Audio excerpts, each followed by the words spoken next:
Okay, hello there guys. I've got in today, this is a Vanmoof S5. Don't see that many of them. This one had a completely dead battery pack. So the charge port lives just here behind the rear light. You can see it's on now because I fixed it, but it had a dead battery pack and the original charger wouldn't charge it. Now the old batteries were sort of dumb, as it were, and they just took a positive and negative in. This new style is CAN bus. So you see they've got CAN high. Stick that on the floor. So we got handheld today. CAN high, CAN ground, V plus, V minus, DET, and CAN low.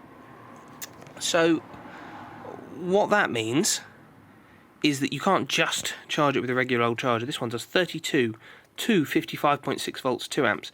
Don't actually know what voltage the battery pack is on this thing, but it is a battery pack. Anyway, we've got this plug here on the end of it, and if I match that up to the way around the drawing is there, see CAN high is this top left pin, and focus, we've got V plus is here and V minus is here, the two large pins right at the bottom. So plus and minus.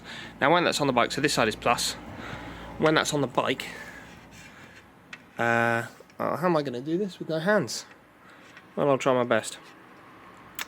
This pin here is plus, so that port over on this side of the bike, so the drivetrain side, not the disc brake side, is the positive port of the charge port, and that's the negative port of the charge port. What I did was I hooked up my adjustable power supply with two tiny little probes in there, and I brought the battery back up to voltage. Obviously you shouldn't do that, that's very bad, but I didn't want to take this apart. It's all brand new. I think it's just been left to sit. I didn't want to drop the battery out and see what was going on inside it because I'm lazy and bad. And that's, yeah, so I brought it back up to sort of, what was it? I could see on the power supply it started drawing current around like 30 volts.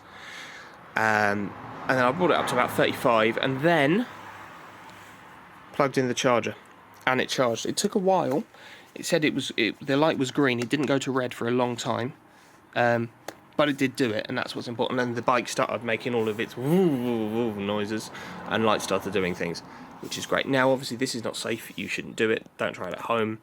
And that's just what I did to get this particular bike going. Because if it just dropped 1 or 2 volts below the discharge level of the BMS, it's not that unsafe. But if it's down at like 0 volts across the pack, and you try and put power into it, you could heat up the battery, which lives in this tube here, to the point that it gets really hot and sets on fire, and obviously that's not good. So yeah, don't try it, but just for showing you what not to do, that's how I brought this battery back without even removing it from the bike.